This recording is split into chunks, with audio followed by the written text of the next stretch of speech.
আজ আমরা এমন এক ঐতিহাসিক মুহূর্তে দাঁড়িয়ে আছি যা পুরো মধ্যপ্রাচ্য এমনকি পুরো বিশ্বের রাজনীতিকে নতুন করে লিখছে। তারিখটি ছিল ২৮ ফেব্রুয়ারি ২০২৬। একটি যৌথ মার্কিন ও ইসরায়েলি বিমান হামলায় নিহত হন ইরানের সর্বোচ্চ নেতা আয়াতুল্লাহ আলী খামেনি। দীর্ঘ ৩৭ বছরের একচ্ছত্র শাসনের অবসান ঘটেছে। খামেনির মৃত্যুর পর সবার মনে এখন একটাই প্রশ্ন: ইরানের ক্ষমতার মসনদে এখন কে? কে সেই ব্যক্তি যিনি এখন আয়াতুল্লাহ খামেনির পর ইরানের সবচেয়ে শক্তিশালী? এবং সবচেয়ে বড় প্রশ্ন, ইরান কি এখন সর্বাত্মক যুদ্ধের দিকে যাবে নাকি কোনো শান্তিপূর্ণ চুক্তির পথে হাঁটবে? আজকের ভিডিওতে আমরা ২০২৬ সালের এই উত্তপ্ত পরিস্থিতির একদম লেটেস্ট আপডেট নিয়ে বিস্তারিত আলোচনা করব। সরাসরি উত্তরে আসা যাক।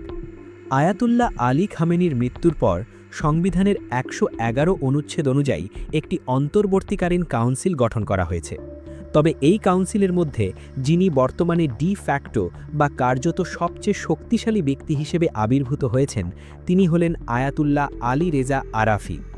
কেন আলী রেজা আরাফি? কেন তাকেই বেছে নেওয়া হলো? এর পেছনে তিনটি প্রধান কারণ রয়েছে। ১. ধর্মীয় ও প্রাতিষ্ঠানিক ভিত্তি। ৬৭ বছর বয়সী আরাফি কেবল একজন ধর্মীয় নেতাই নন, তিনি ইরানের গার্ডিয়ান কাউন্সিল এবং অ্যাসেম্বলি অফ এক্সপার্টসের দীর্ঘদিনের সদস্য। খামেনির জীবদ্দশাতেই তাকে অত্যন্ত বিশ্বস্ত মনে করা হতো। তিনি ইরানের সেমিনারি বা মাদ্রাসাগুলোর প্রধান ছিলেন, যা তাকে ধর্মীয় মহলে একচ্ছত্র আধিপত্য দিয়েছে। ২. রাজনৈতিক সংযোগ। তিনি কট্টরপন্থী এবং বাস্তববাদী উভয় শিবিরের কাছেই গ্রহণযোগ্য। প্রেসিডেন্ট মাসুদ পেজেশকিয়ান এবং বিচার বিভাগের প্রধান গোলাম হোসেইন মোহসেনি এজেইর সাথে মিলে তিনি দেশ চালালেও একমাত্র আলেম বা ধর্মীয় নেতা হিসেবে তিনিই এখন শেষ কথা। তবে ক্ষমতার এই সমীকরণে আরও একজন শক্তিশালী ব্যক্তির নাম না নিলেই নয়। তিনি হলেন খামেনির ছেলে মোজতবা খামেনি। যদিও তিনি দৃশ্যত সামনে আসেননি, কিন্তু ডিপ স্টেট বা ইরানের গোয়েন্দা ও নিরাপত্তা বাহিনীর ওপর তার প্রভাব অপরিসীম।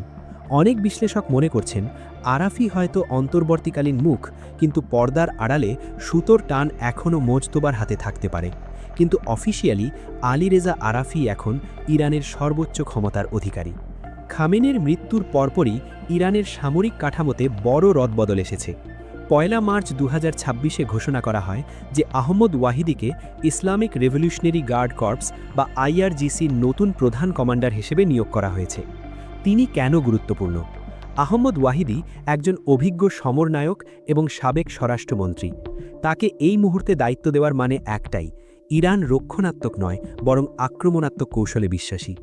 আইআরজিসি এখন আর কেবল একটি বাহিনী নয়, তারা এখন ইরানের অর্থনীতির চালিকা শক্তি এবং পররাষ্ট্রনীতির প্রধান নির্ধারক।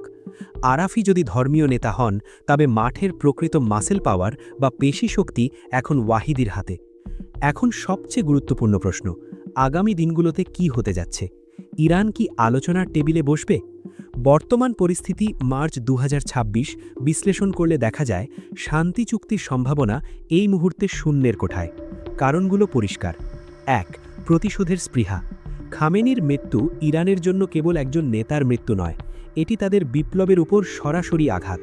প্রেসিডেন্ট পেজেশকিয়ান এবং আইআরজিসি ইতিমধ্যে ঘোষণা দিয়েছেন এই হত্যার বদলা হবে ভয়াবহ এবং অনুশোচনা সৃষ্টিকারী। তেহরান ইতিমধ্যেই ঘোষণা করেছে যে তারা মার্কিন ঘাঁটি এবং তেল আবিবের লক্ষ্যবস্তুতে এক্সটেন্সিভ বা ব্যাপক মিসাইল ও ড্রোন হামলা চালানোর প্রস্তুতি নিচ্ছে।